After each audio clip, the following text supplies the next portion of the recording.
ମା। ଆମେ ଆଲୋଚନା କରିବା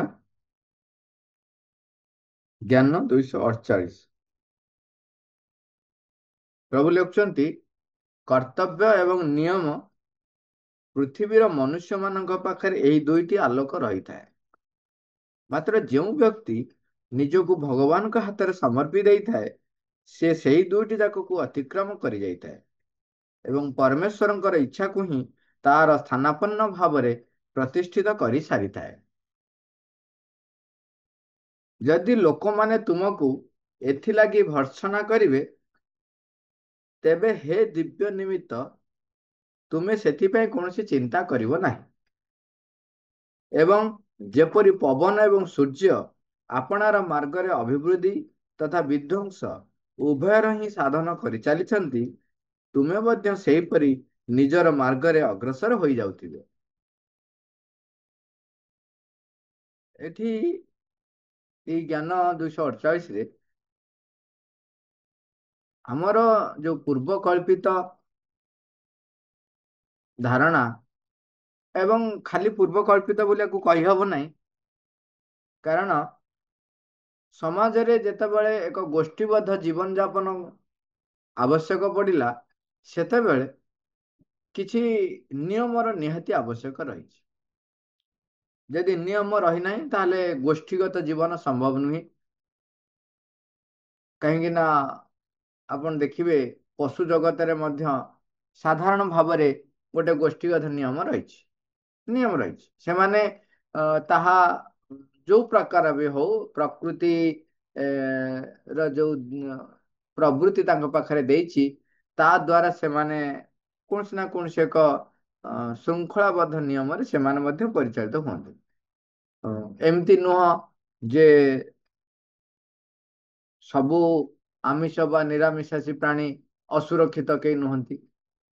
କାହିଁକି ନା ତାଙ୍କ ଭିତରେ ପ୍ରବୃତ୍ତି ଦେଇଛି ଯେ କେବଳ ଯେତେବେଳେ କ୍ଷୁଧା ହବ, ସେତେବେଳେ ସେ ଯାଇକିରି ତାଙ୍କର ଖାଦ୍ୟ ପଛରେ ସେ ଖୋଜିବେ, ଖାଦ୍ୟକୁ ଖାଦ୍ୟ ପଛରେ ଧାଇଁବେ ବା ତାକୁ ଶିକାର କରିବେ, ଯୋଉମାନେ ଆମିଷାଶୀ ପ୍ରାଣୀ।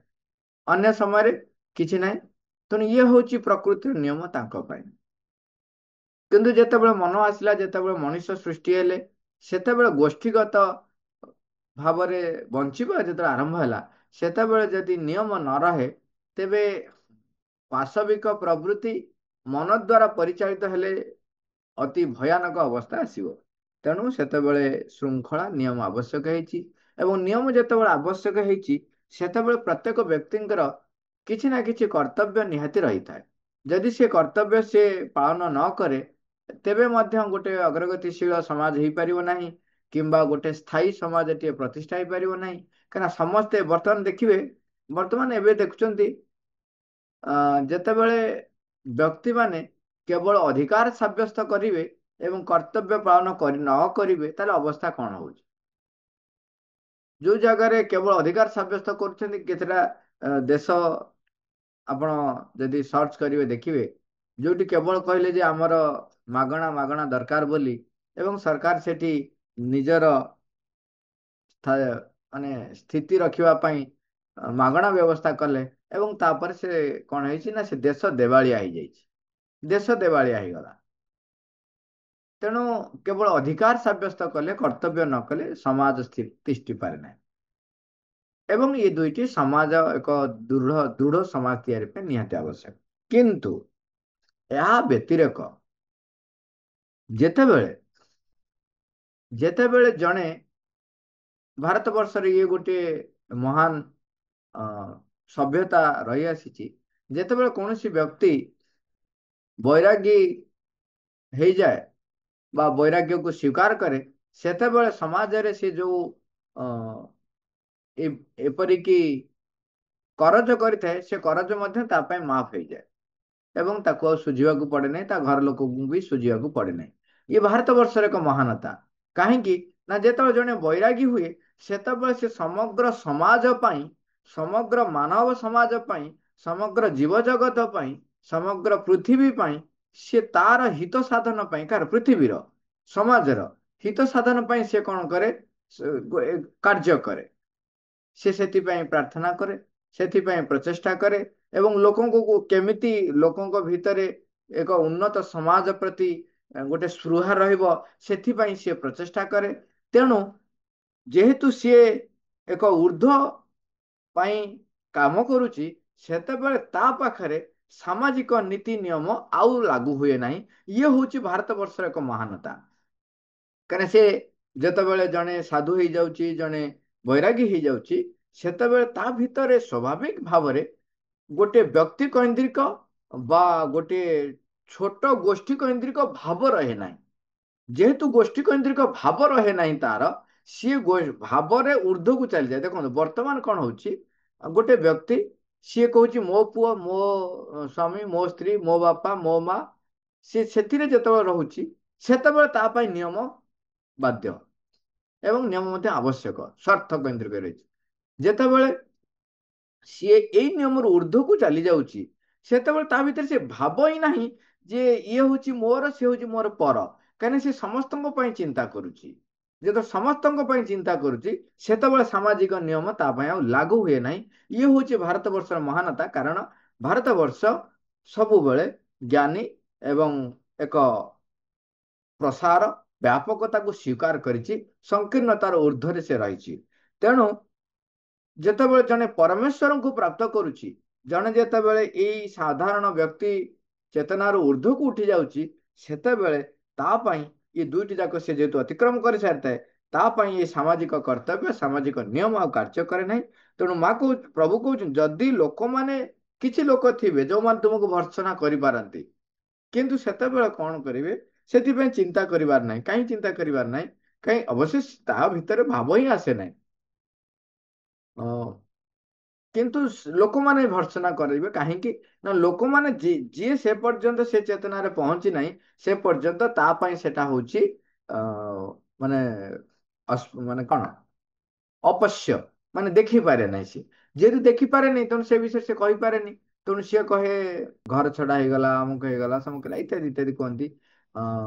ଯୋଉ ଭର୍ତ୍ସନା ବି ଯୋଉ ପ୍ରକାର ଭର୍ତ୍ସନା କରନ୍ତୁ ନା କାହିଁକି, ପ୍ରଭୁ ଲେଖୁଛନ୍ତି ହେ ଦିବ୍ୟ ନିମିତ୍ତ, ମାନେ ହେ ଦିବ୍ୟ ନିମିତ୍ତ ସେଥିପାଇଁ କହୁଛି, ଯିଏ ପରମଙ୍କ ପାଇଁ ବଞ୍ଚୁଛି, କହୁଛନ୍ତି ତୁମେ ସେଥିପାଇଁ କୌଣସି ଚିନ୍ତା କରିବା ନାହିଁ। କାହିଁକି? ଉଦାହରଣ ଦଉଛନ୍ତି, ଯେପରି ପବନ ଏବଂ ସୂର୍ଯ୍ୟ, ତାଙ୍କର ସିଏ ତାଙ୍କର ପକ୍ଷପାତୀ ନାହିଁ। ସିଏ ପ୍ରତ୍ୟେକ ଜାଗାକୁ ଯାଆନ୍ତି, ପ୍ରତ୍ୟେକ ସମୟରେ ପ୍ରତ୍ୟେକ ସ୍ଥାନରେ ପହଞ୍ଚିବାକୁ ତାଙ୍କର ଗତିଶୀଳତା ଲାଗି ରହିଛି। ତେଣୁ ତାଙ୍କ ପାଖରେ ଯିଏ ତାଙ୍କୁ ବାଧା ସୃଷ୍ଟି କରିବା ପାଇଁ ଚେଷ୍ଟା କରୁ ବା ଗାଳି ଦଉ, ତାଙ୍କର କିଛି ନାହିଁ। ତେଣୁ ସେଇଭଳି ଭାବରେ ତୁମେ ନିଜ ମାର୍ଗରେ, କୁମାର୍ଗରେ ଅଗ୍ରସର ହଉଥିବ ପରମଙ୍କ ଇଚ୍ଛା ଅନୁସାରେ, ହେ ଦିବ୍ୟ ନିମିତ୍ତ। କିନ୍ତୁ ଆମେ ଏଠି ମଧ୍ୟ ଗୋଟେ ସତର୍କତା ଅବଲମ୍ବନ କରିବା। କଣ ହୁଏ, ପ୍ରାଣ ପ୍ରଧାନ ବ୍ୟକ୍ତି କେତେ ଜଣ ଥାଆନ୍ତି, ପ୍ରାଣ ପ୍ରଧାନ ବ୍ୟକ୍ତି, ସେମାନେ ମଧ୍ୟ କାହା କଥା ଶୁଣନ୍ତି ନାହିଁ। ସେମାନଙ୍କୁ ଭର୍ତ୍ସନା କଲେ ତାଙ୍କୁ କିଛି ବାଧେ ନାହିଁ। ଦେଖନ୍ତୁ, ଦି ପ୍ରକାର ବ୍ୟକ୍ତିଙ୍କୁ ଭର୍ତ୍ସନା ବାଧେ ନାହିଁ। ଯେମିତି କହନ୍ତି ଦି ପ୍ରକାର ବ୍ୟକ୍ତି ପ୍ରଶ୍ନ କରନ୍ତି ନାହିଁ। ଜଣେ ହଉଛି ମହାପଣ୍ଡିତ, ସିଏ ଉଚ୍ଚତର ଚେତନାରେ ସବୁବେଳେ ଥାନ୍ତି, ତେଣୁ ଜ୍ଞାନ ତାଙ୍କର କଣ ସ୍ୱତଃପ୍ରବୃତ୍ତ ଆସେ, ତେଣୁ ତାଙ୍କର ପ୍ରଶ୍ନ କିଛି ନଥାଏ। ଯିଏ ମହାମୂର୍ଖ, ତାର ସେତେ କିଛି ଜାଣିନି, ପ୍ରଶ୍ନ କୋଉଠୁ ଆସିବ?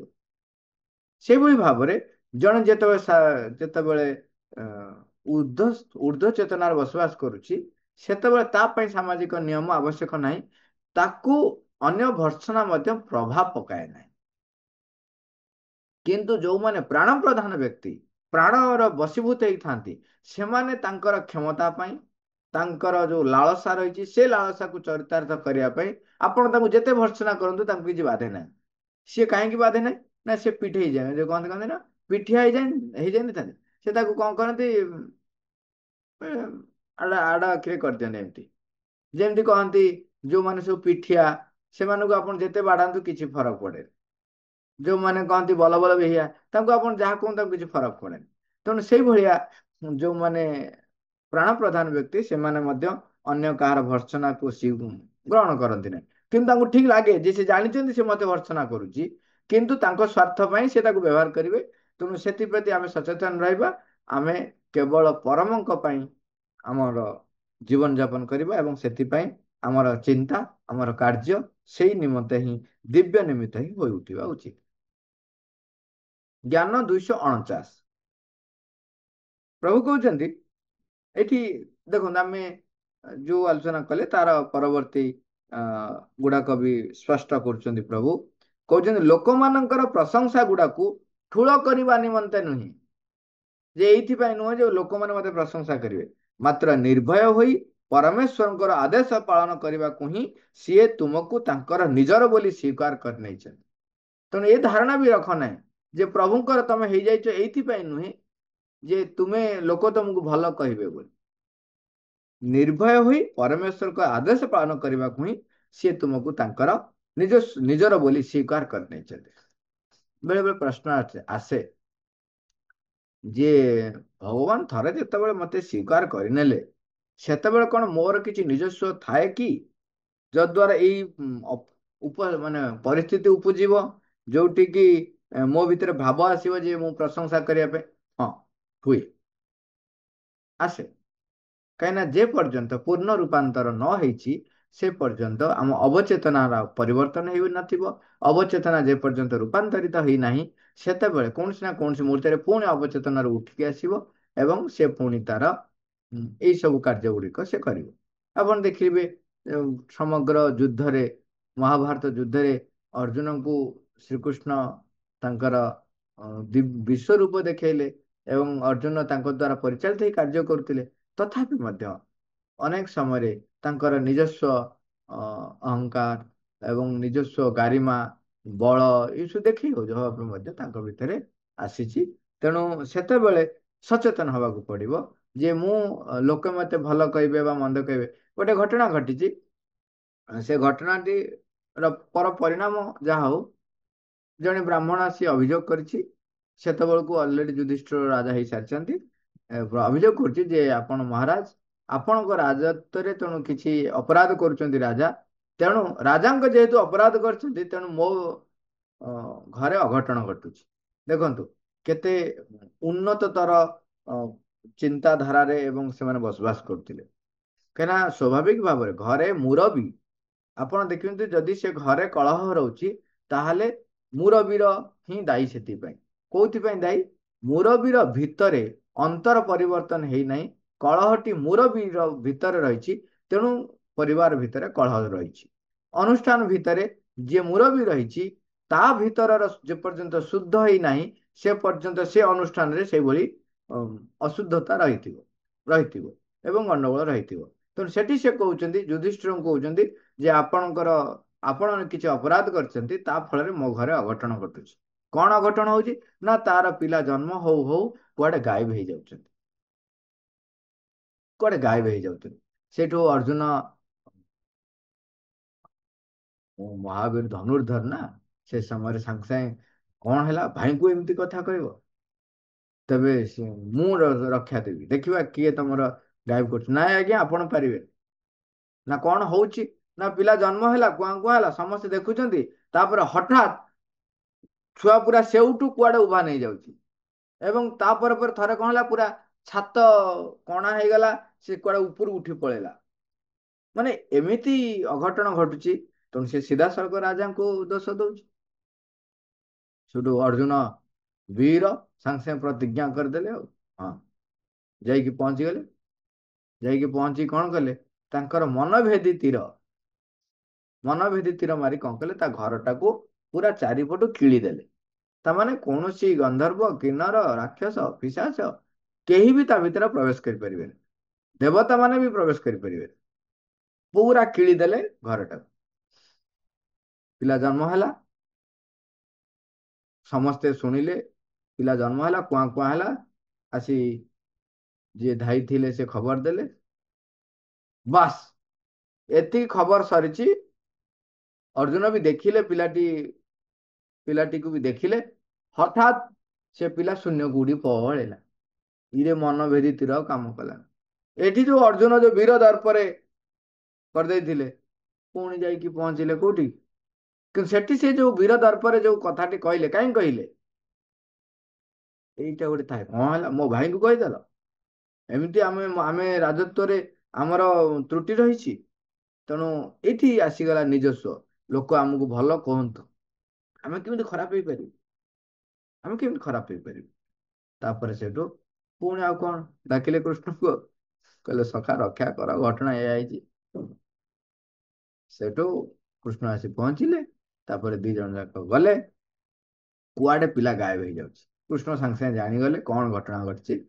କହିଲେ ହଉ ଠିକ ଅଛି, ତୁ ଯଦି ଶପଥ ପ୍ରତିଜ୍ଞା କରିବା ବେଳୁ ପୂର୍ବରୁ ଟିକେ ମତେ କହିଲୁ ନାହିଁ, ତୁ ଆଗ ପ୍ରତିଜ୍ଞା କରି ପକେଇଲୁ। ସେ ଅର୍ଜୁନ କହୁଛି ସଖା ଦେଖ ମୁଁ କରିଦେଇଛି ପ୍ରତିଜ୍ଞା, ଆଉ ଅବିକା ଆଉ କହିଲେ କଣ ହବ, କରି ତ ସାରିଛି ନା, ରକ୍ଷା କର ନହେଲେ ନାହିଁ ମୁଁ ଝାସ ଦେବି, ଅଗ୍ନିରେ ଝାସ ଦେବି। ସେଠୁ ତାପରେ ବିଷ୍ଣୁ ଯୋଉ କୃଷ୍ଣ ସେଠୁ ଯାଉଛନ୍ତି ଅ, ଅର୍ଜୁନଙ୍କ ସହିତ, ଯାଇକି ପହଞ୍ଚୁଛନ୍ତି କୋଉଠି, ଦେଖିଲା ବେଳକୁ କଣ ହେଇଛି, ଆକ୍ଚୁଆଲି କୃଷ୍ଣଙ୍କର କାମ ସରିଗଲାଣି ବୋଲି ଖବର ପହଞ୍ଚିବା ପାଇଁ ଇଏ ନାଟକ କରୁଥିଲେ, କିଏ ସିନା ମହାବିଷ୍ଣୁ। ସେ ଯାଇକି ପହଞ୍ଚୁଛନ୍ତି ମହାବିଷ୍ଣୁଙ୍କ ଅବତାର ପାଖରେ, ମହାବିଷ୍ଣୁଙ୍କ ପାଖରେ ପହଞ୍ଚୁଛନ୍ତି ଆମର ଅବତାରୀ ଅ ପ୍ରଭୁ ଶ୍ରୀକୃଷ୍ଣ। ତାପରେ ସେ କହୁଛନ୍ତି ଦେଖ ତମ କାମ ସରିଗଲାଣି, ତମେ ଏବେ ଫେରିଆସ, ପୃଥିବୀ ପୃଷ୍ଠରୁ ଫେରିଆସ। ସେଇ ମେସେଜଟା ପାଇଁ ହିଁ ଏତେକ ମାନେ କାଣ୍ଡ କାରଖାନା ସେ କରୁଥିଲେ। ଆଉ ତାପରେ ତାଙ୍କ ପିଲାଙ୍କୁ ନେଇକି ସେ ଫେରିକି ଆସିଲେ। କେବଳ ସେ ପିଲା ନୁହଁ, ସବୁ ପିଲାଙ୍କୁ, ଯେତେ ପିଲାଙ୍କୁ ସେ ଆହ୍ୱାନ କରିଥିଲେ ସବୁ ପିଲାଙ୍କୁ ସେ ନେଇକିରି ଆସିଲେ। କିନ୍ତୁ ଏଠି କଣ ହଉଥିଲା ଯେ ଆମେ ମହାନ, ଏଇ ଭାବଟି ମଧ୍ୟ ଆସେ। ତାପରେ ଜ୍ଞାନ 250, ଜ୍ଞାନ 250ରେ ପ୍ରଭୁ ଲେଖୁଛନ୍ତି ଏହି ସଂସାରକୁ ତୁମେ ଈଶ୍ୱରଙ୍କର ଲୀଳା ମଞ୍ଚ ରୂପେ ଗ୍ରହଣ କରିବ। ତୁମେ ସେଇ ପରମ ଅଭିନେତାଙ୍କର ମୁଖା ହୋଇ ରହିବ ଏବଂ ତାଙ୍କୁ ତୁମରି ମାଧ୍ୟମରେ ଅଭିନୟ କରିବାକୁ ବାଟ ଛାଡ଼ିଦେବ। ସେଥିଲାଗି ଯଦି ଲୋକମାନେ ତୁମର ପ୍ରଶଂସା କରିବେ ଅଥବା ତୁମକୁ ତିରସ୍କାର କରିବେ, ତେବେ ତୁମେ ସର୍ବଦା ଜାଣି ରଖିଥିବ ଯେ ସେମାନେ ମଧ୍ୟ ଗୋଟିଏ ଗୋଟିଏ ମୁଖାର କାର୍ଯ୍ୟ କରୁଛନ୍ତି। ଏଇ ମାନେ ପଢି ଦଉଛି, ଏବଂ ତୁମେ ନିଜ ଭିତରେ ସେହି ପରମେଶ୍ୱରଙ୍କୁ ହିଁ ତୁମର ଏକମାତ୍ର ସମାଲୋଚକ ଏବଂ ଶ୍ରୋତାମଣ୍ଡଳୀ ରୂପେ ଗ୍ରହଣ କରିନେବ। ଏଇ ଯୋଉ ଗଭୀର କଥାଟି ଯଦି ଆମେ ପୁରା ହୃଦୟଙ୍ଗମ କରିନେବା, ତେବେ ଆମ ଭିତରେ ହତାଶ, ନିରାଶ, ବିଷାଦ, ଦୁଃଖ କିଛି ଆସିବନି। ଗଭୀର ଅର୍ଥରେ ହୃଦୟଙ୍ଗମ କରିନେବା ଏବଂ ତାକୁ ଯେମିତି କହନ୍ତି ଭେଦି ଯିବ ଆମ ଭିତରେ। କଣ କହିଲେ, ଏହି ସଂସାରକୁ ତୁମେ ଈଶ୍ୱରଙ୍କର ଲୀଳା ମଞ୍ଚ ରୂପେ ଗ୍ରହଣ କରିବ, ତୁମେ ସେହି ପରମ ଅଭିନେତାଙ୍କର ମୁଖା ହୋଇ ରହିବ ଏବଂ ତାଙ୍କୁ ତୁମରି ମାଧ୍ୟମରେ ଅଭିନୟ କରିବାକୁ ବାଟ ଛାଡ଼ିଦେବ। ଦେଖନ୍ତୁ, ସ୍କ୍ରିପ୍ଟ ରାଇଟର ଯିଏ ଲେଖିଛି, ସିଏ ଯାହା ଲେଖିଛନ୍ତି, ଡାଇରେକ୍ଟର ଯିଏ, ସିଏ ତାକୁ କଣ କରିବେ, ଅଭିନୟ କରିବା ପାଇଁ ଆପଣଙ୍କୁ ଡିରେକ୍ସନ ଦଉଛୁ। ଆମେ ଆମ ଧାରାରେ, ମୁଁ ଯୋଉଭଳି ଭାବରେ ଚାହୁଁଛି, ସିଏ ମତେ କହୁଛନ୍ତି ମୁଁ ମୋ ଧାରାରେ ଅଭିନୟ କରୁଛି। ମନେ କରନ୍ତୁ, ଜଷ୍ଟ ଇମାଜିନ, ପୁରା ମୁଁ ଫ୍ରି ହେଇଗଲି, ପୁରା ଫ୍ରି।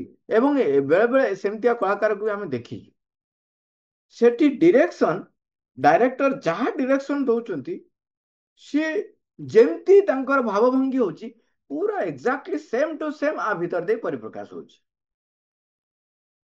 ସେତେବେଳେ ଆପଣ ବର୍ତ୍ତମାନ ଅଭିନୟ କରୁଛନ୍ତି, ଆପଣଙ୍କୁ ରୋଲଟେ ଦିଆହେଇଛି ଏବଂ ସେଠି ଆପଣ ନିଜର ନିଜସ୍ୱ କିଛି ମିଶେଇ ନାହାନ୍ତି।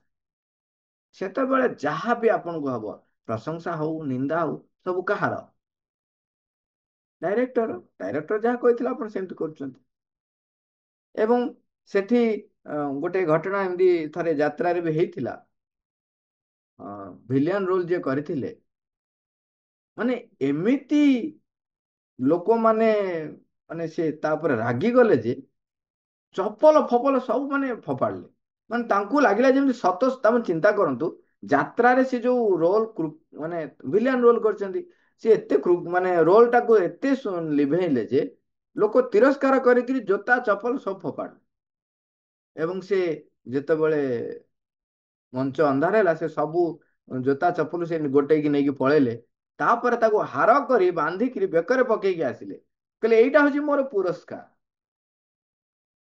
ଏଠି ଆମେ କହୁନୁ ଯେ ଆପଣ ଯାଇକି ଦେଖେଇ ହୁଅନ୍ତୁ ବୋଲି, କାହିଁକି ନା, ତାମାନେ ମୁଁ ଯୋଉ ଖଳ ଚରିତ୍ରଟା ନେଇଥିଲି ନା, ମୁଁ ଖଳ ଚରିତ୍ରଟିକୁ ଏତେ ସୁନ୍ଦର ଭାବରେ ନିଭେଇଲି ଯେ ଲୋକ ପୁରା ଭାବିଲେ ଏଇଟା ଖଳଟା ବୋଲି, ତେଣୁ ମତେ ଫୋପାଡ଼ିଲେ ଇଏ। ତେଣୁ ଦ୍ୟାଟ୍ସ କ୍ରେଡିଟ। ତେଣୁ ଏଠି ଲୋକ ତୁମକୁ ତିରସ୍କାର କରନ୍ତୁ ବା ପ୍ରଶଂସା କରନ୍ତୁ, ସବୁ ହଉଛି କାହାର? ତାଙ୍କର, ତାଙ୍କର କ୍ରେଡିଟ। ଆଉ ଗୋଟେ କଥା ତା ସହିତ ମନେ ରଖିବ, କଣ?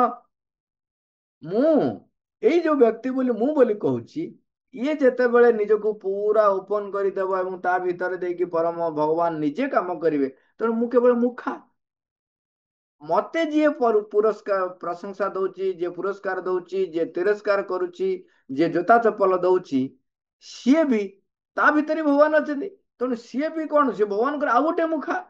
ତାକୁ ଯାହା ଅଭିନୟ କରିବାକୁ ସିଏ କରୁଛି। ହଁ, ମୁଁ ସଚେତନ ହେଇକି କରୁଛି, ସିଏ ହୁଏତ ସଚେତନ ହେଇ କରୁଥାଇପାରେ ବା ଅଚେତନ ଅବସ୍ଥାରେ କରୁଥାଇପାରେ। ଫରକଟା ଏହା ହେଇପାରେ। ଜଣେ ସଚେତନ ହେଇକିରି ଅଭିନୟ କରୁଛି ଏବଂ ଜଣେ ଜାଣି ନାହିଁ ତାକୁ ପରିଚାଳିତ କରାହଉଛି, କିମ୍ବା ସିଏ ବି ସଚେତନ ହେଇ କରୁଛି। ତେଣୁ ମୋ ଚତୁଃପାର୍ଶ୍ୱରେ ଯିଏ ମତେ ନିନ୍ଦା କରୁଛି, ଯିଏ ସମାଲୋଚନା କରୁଛି, ଯିଏ ଶୁଣୁଛି, ଶ୍ରୋତା ମଣ୍ଡଳୀ, ଯିଏ ସମାଲୋଚକ, ଯିଏ ନିନ୍ଦୁକ, ଯିଏ ପ୍ରଶଂସକ, ସବୁ ହଉଛନ୍ତି ମୁଖା। ଏଇ ଯୋଉ ଗୁଢ ତତ୍ଵଟିକୁ ଯେତେବେଳେ ଆମେ ବୁଝିଯିବା, ଓଃ, ସରିଲା ତ। ଆଉ କୋଉଠୁ ରହିବ ଦୁଃଖ ଅବସାଦର କାରଣ ନାହିଁ। ମା ଏ ତିନିଟା ଯାକର ସାରାଂଶ କରି କହୁଛନ୍ତି, ଦିବ୍ୟ ପରମ ଇଚ୍ଛା ବିଷୟରେ ସଚେତନ ରହିବା ହେଉଛି ପ୍ରଥମ ଆବଶ୍ୟକ। ପ୍ରଥମ ଆବଶ୍ୟକତା ହଉଛି ପ୍ରଭୁ କଣ ଚାହାନ୍ତି, ପରମଙ୍କର କଣ ଇଚ୍ଛା, ସେ ବିଷୟରେ ସଚେତନ ହେବେ। ଏବଂ ସେଇ କଥାଟିକୁ କରିପାରିବା ଲାଗି ତୁମ ପାଖରେ ବାସନା ଏବଂ ବ୍ୟକ୍ତିଗତ ଇଚ୍ଛା ବୋଲି ଆଦୌ କିଛି ରହିବ। ପ୍ରଥମେ କହିଲେ ଆଗ ସଚେତନ ହେବେ ଦିବ୍ୟ ପରମ ଇଚ୍ଛା କଣ। ଦ୍ୱିତୀୟ କଥା ହେଲା ନିଜର ବୋଲି କାମନା ବାସନା କିଛି ରହିବନି, ତାକୁ ହିଁ ଚରିତାର୍ଥ କରିବେ।